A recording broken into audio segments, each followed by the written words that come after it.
I am so grateful for the phenomenal hospitality of the Mile High community, not only on this trip, but on the two previous excursions I've made up here in the last 18 months as part of their educational process. At the first of those gatherings, I spoke to the group assembled and I said, do you realize how you are viewed in the larger metaphysical world? You, the Mile High Church of Religious Science family. And that was a rhetorical question, because I think many of you do realize, but to those who don't, especially those who may be tuning in for the first time to a Mile High broadcast, this place and its people are legend in amongst those of us who teach metaphysics in the wider world. You have touched thousands of lives over your years. And one of those lives is the Reverend Lisa Ryan. And I want to give a shout out to her today because she's a graduate of your School of Spiritual Leadership. And today at our center in Houston, under the same duress, the same sort of strange circumstances that we find ourselves in here today, Reverend Lisa is giving her first Sunday message of her career. This for a minister is huge. This is something she'll never forget.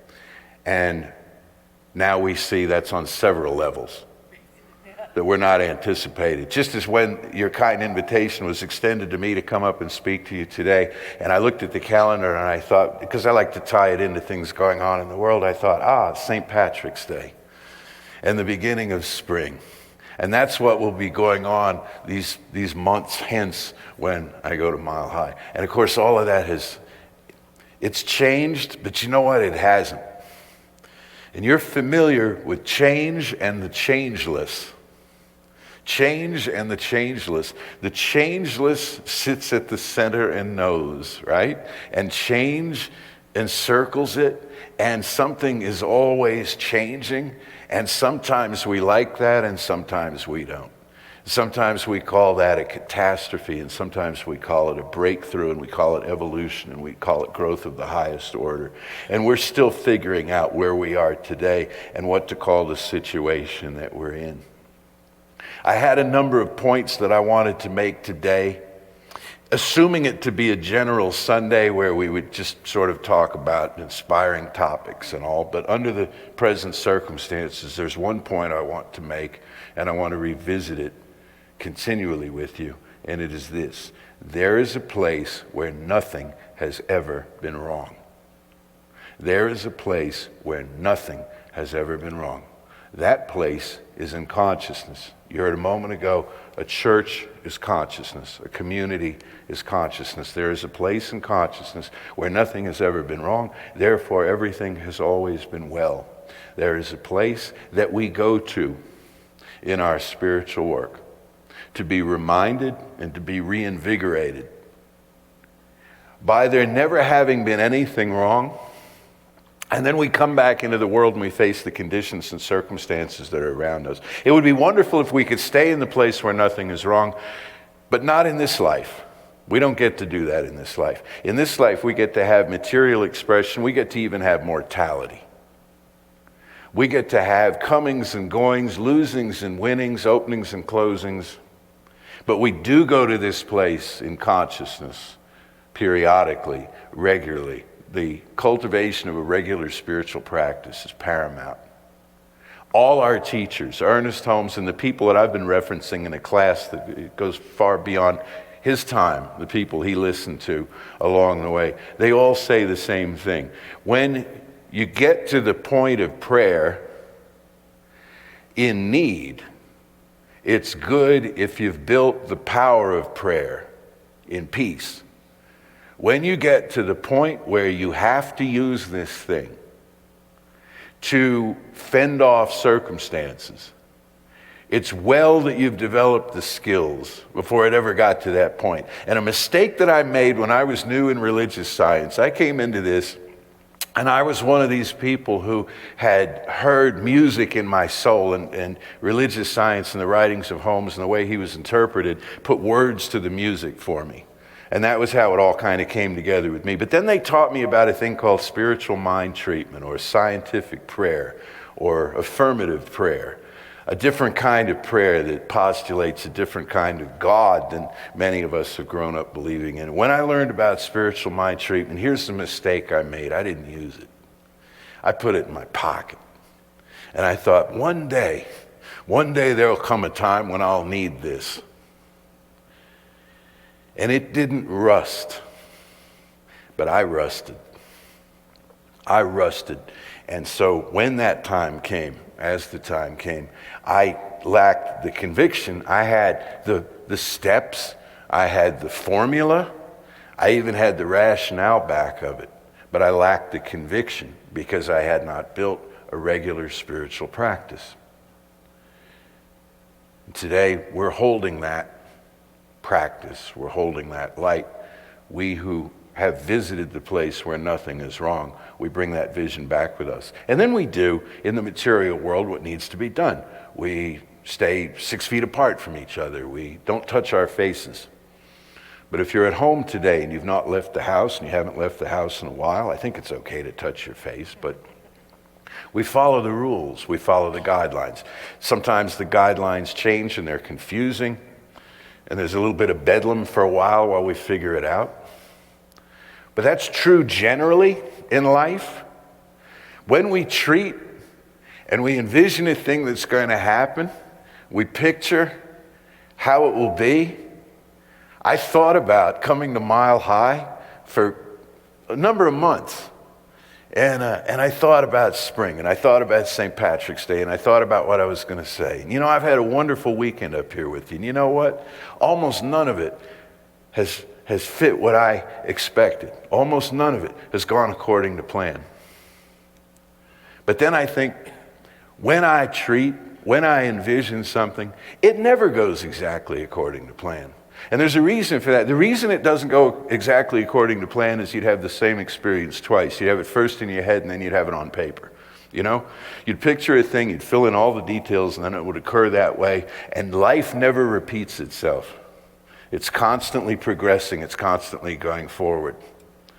So I had a weekend that I completely didn't expect, and it was wonderful. And it was more wonderful probably than it would have been in the way that I had expected. And all of you and all of our loved ones in this country and across this world are having the same experience, quality of experience in their lives that I'm having in mine, which is things are not going the way that we expected.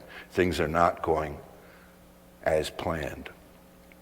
So where do we go for strength? Where do we go for hope? We go to the place where nothing has ever been wrong.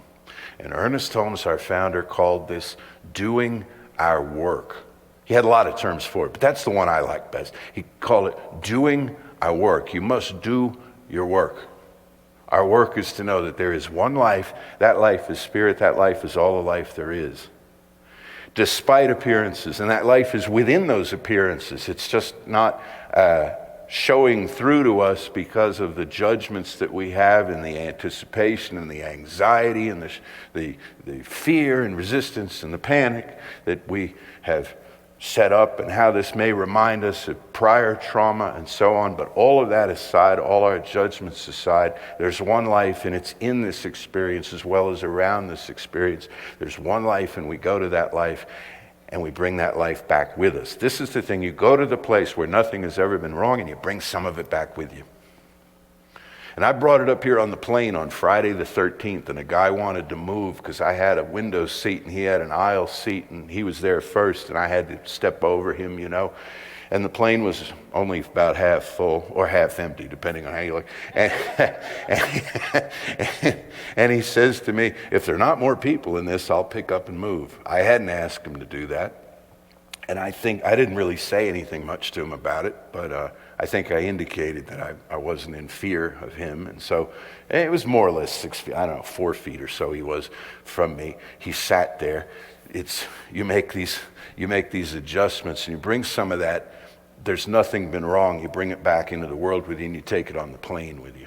And you take it to the supermarket with you, And you take it to the schools that are closed for a while, and you take it to the shows that are out for a while. And you do the thing that needs to be done. We do our work. And I'm going to tell you something in conclusion, that all of us, you heard my length of time in the ministry from Dr. Michelle, all of us who've been in this for a while have experienced cataclysmic stuff in the world. If you were a leader of a center at 9/11, if you were a leader of a center in natural disasters and things that occur, we've had floods where I am, we've had hurricanes where I am. We had a hurricane in the next state over. It was hugely impactful, called Katrina, where we welcomed a great many people to our world. And a lot of us woke up on a Sunday morning and we got to give a talk when there had been an atrocity in Orlando. And we had something to say, and the information was still just coming in. What occurred to me at those times, and what has occurred to all of us who've had the privilege to speak to people and lead groups and be somebody that groups of people look to for some degree of comfort, is this. We do our work, and sometimes our work is harder, but it's still our work. Sometimes the work is harder. You work. If you're retired, you did work. Sometimes your work was harder. Sometimes you didn't have all the materials you need, or there was some circumstance that made your work more difficult. But you're a professional. You're a professional. You're a professional spiritual being. You know that? It's what you came here to do. You were born with a job. The job is to be yourself. The job is to be this spiritual presence that you are. So as we go out into the world, in however we're directed to do that, however the lines show up, whether we're allowed to take hands again soon and walk 2 by 2 through this life, whether we're allowed to hug and create circles in the next week or 2 or month or however long it takes, we know that it's going to come again. We're going to go out there, and we're going to go out there with a different consciousness than we came in with. Because we're forever changed by this. We're going to go out there with a new sense that there is one life. That life is spirit. That life is available to us, and we can go to that place and it will say to us, "You are my beloved child in whom I am well pleased and represented." And here with us, nothing has ever been wrong. May the blessings of spirit rest upon you and those you love, and all the lives you touch, and all the circles in which you travel, now and forevermore. And so it is. Thank you.